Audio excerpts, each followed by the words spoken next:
കുട്ടീസ് അപ്പോൾ ഇന്നൊരു കിടിലം പരിപാടി ആയിട്ടാണ് വന്നേക്കുന്നത്. അപ്പോൾ ഇന്നത്തെ പരിപാടി എന്താണെന്ന് വെച്ചാൽ വൈനിടലാണ് കേട്ടോ. ക്രിസ്മസ് ഒക്കെ ആവാറായില്ലേ, അപ്പോൾ വൈനിടാന്ന് കരുതി. അപ്പോൾ ആദ്യം തന്നെ പറയാനാണ്, ഞങ്ങൾ ആരും മാറ്റിയവരല്ല, അതുകൊണ്ട് എക്സൈസ് ആരും ഞങ്ങളെ പൊക്കാൻ വരരുത്.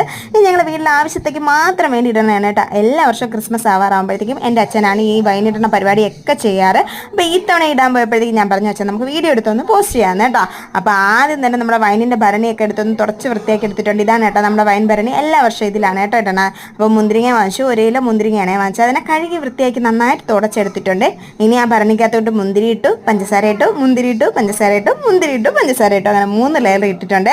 അതിനുശേഷം 4 ഗ്ലാസ് ചൂടാറിയ വെള്ളമാണ് കേട്ടോ. ചൂടാറിയ വെള്ളം ഒഴിച്ചതിന് ശേഷം ആവശ്യത്തിന് ഈസ്റ്റും കൂടെ ഇട്ട് നല്ലൊരു ഉണങ്ങിയ തവി വെച്ച് മാത്രമേ ഇത് ഇളക്കാവൂ കേട്ടോ. അങ്ങനെ നന്നായിട്ട് ഇളക്കി മിക്സ് ചെയ്തിട്ടുണ്ട്. എന്നിട്ട് നല്ലൊരു തുണി വെച്ച് ഇതിൻ്റെ വാ മൂടി കെട്ടി വെക്കണമാണ് കേട്ടോ ചെയ്യാറ്. അപ്പോൾ ഇനി ഇതിനെ ഇടയ്ക്കിടയ്ക്ക് ഒന്ന് ഇളക്കിയൊക്കെ കൊടുക്കണം. അതൊക്കെ അച്ഛൻ്റെ പരിപാടിയാണ്. അപ്പോൾ എന്തായാലും ഈ പ്രാവശ്യത്തെ വൈൻ സെറ്റ് ആയിട്ടുണ്ട്. അപ്പോൾ സെറ്റായി ഫുള്ളായി കഴിയുമ്പോൾ കാണിച്ചു തരാം.